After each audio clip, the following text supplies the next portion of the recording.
ہم آپ سے گزارش کرتے ہیں کہ اس چینل کو آپ ضرور سبسکرائب کریں اور اپنے فرینڈز کے ساتھ ان ویڈیوز کو ضرور شیئر کریں تاکہ اہل بیت کا پیغام زیادہ سے زیادہ جوانوں تک۔ اعوذ باللہ من الشیطان الرجیم، بسم اللہ الرحمن الرحیم۔ اسألک بحق ھذا اليوم الذی جعلتہ للمسلمین عیدا۔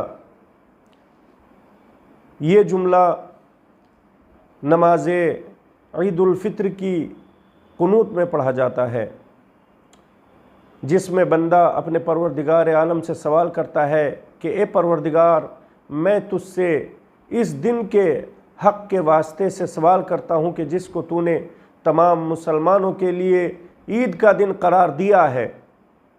لہٰذا عید کا دن برکتوں کا دن ہوتا ہے، سعادتوں کا دن اور رحمتوں کا دن ہوتا ہے۔ اسی وجہ سے امام زین العابدین علیہ السلام فرماتے ہیں کہ اے پروردگار، عید کے دن کو ہمارے لیے بابرکت قرار دے۔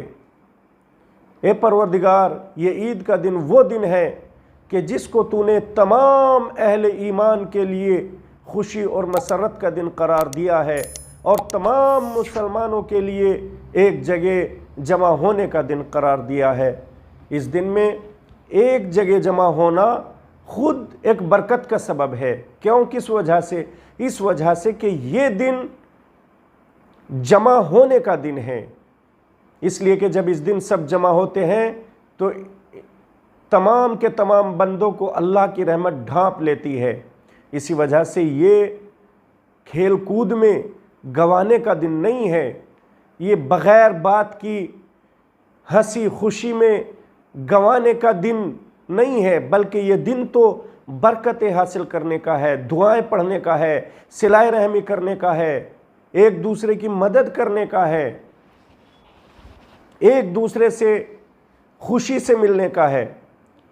اسی وجہ سے امام حسن مجتبیٰ علیہ السلام نے جب کچھ لوگوں کو کھیلتے اور کودتے ہوئے دیکھا تو امام حسن مجتبیٰ علیہ السلام نے فرمایا کہ یہ دن لہو و لعب اور کھیل کود کا دن نہیں ہے، بلکہ یہ تو مقابلے کا دن ہے۔ کس چیز کے مقابلے کا؟ یہ نیکیوں کے، عبادتوں کے، دعاؤں کے، صلہ رحمی کے مقابلے کا دن ہے۔ امام حسن مجتبیٰ علیہ السلام نے فرمایا یہ مقابلے کا ایسا دن ہے کہ اگر ہم اس دن کے پردے فاش کر دیں تو پھر نظر آئے گا کہ نیک لوگ اپنی نیکیوں کے اعتبار سے کتنا آگے بڑھ گئے ہیں اور جو برے کام کرنے والے ہیں وہ برے کاموں میں مشغول رہ کر اس دن کتنا پیچھے رہ گئے ہیں۔ لہٰذا اس دن جو کچھ کام بھی ہو وہ اللہ کی مرضی کے لیے ہو۔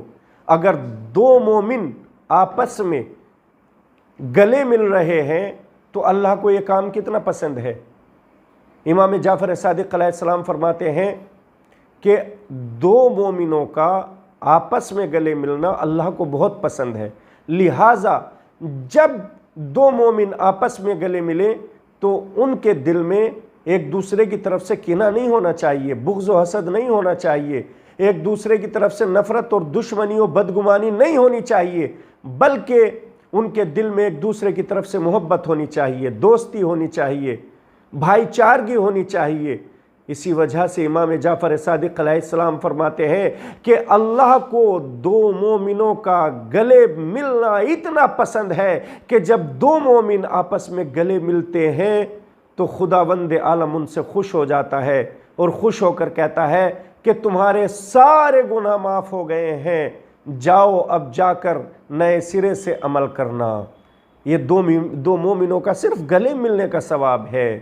تو عزیزان محترم، تمام کے تمام لوگوں کو چاہیے کہ اپنے دلوں کو صاف کریں اور اللہ کی مرضی کے لیے اپنے دلوں کو میں ایک دوسرے کو جگہ عنایت فرمائیں۔ اسی وجہ سے جس طریقے سے لوگوں کو آپس میں ملنا چاہیے، اسی طریقے سے اس عید کے دن محرم اور نامحرم کا بھی خیال رکھنا چاہیے، اس وجہ سے کہ کہیں ایسا نہ ہو کہ عید کے دن محرم اور نامحرم ایک جگہ مخلوط ہو جائیں یا حلال و حرام کا خیال نہ رکھتے ہوئے سارے ماہ مبارک رمضان کی محنت برباد کر دیں۔ یہ دن بڑی احتیاط کا دن ہے، اس وجہ سے کہ خداوند عالم فرماتا ہے کہ اے داؤد، ہم اپنے کچھ بندوں کی عبادتوں کو ان کے منہ پہ مار دیتے ہیں، اے داؤد تمہیں معلوم ہے کہ وہ کون لوگ ہیں کہ جن کی عبادتوں کو ہم ان کے منہ پہ مار دیتے ہیں، نہ ہم ان کے گریہ و زاری کی آوازوں کو سنتے ہیں اور نہ ہی ہم ان کی کوئی فکر کرتے ہیں، کیا تمہیں معلوم ہے کہ وہ کون لوگ ہیں؟ کہا اے پروردگار وہ کون لوگ ہیں؟ کہا وہ ہے کہ جو دوسروں کی بیویوں کی طرف نظر بھر کے دیکھتے ہیں۔ لہٰذا نامحرموں کی طرف دیکھنے سے انسان کو بچنا چاہیے۔ کیوں؟ اس وجہ سے کہ وہ جب دوسروں کی نامحرم بیویوں کی طرف دیکھتا ہے تو اس کے ساری کے ساری عبادت اس کی منہ پر مار دی جاتی ہے اور اس کے اعمال نامے میں گناہ لکھ دیے جاتے ہیں۔ لہٰذا ائمہ طاہرین کا یہ بھی قول ہے کہ اپنی عورتوں کو، اپنی بیویوں کو کپڑے کم ہی بنا کر دو۔ کیوں؟ کس وجہ سے؟ اس لیے کہ اگر ان کے پاس زیادہ کپڑے ہوں گے تو وہ ان کو دکھانے کے لیے زیادہ بے تاب و بے قرار رہیں گی۔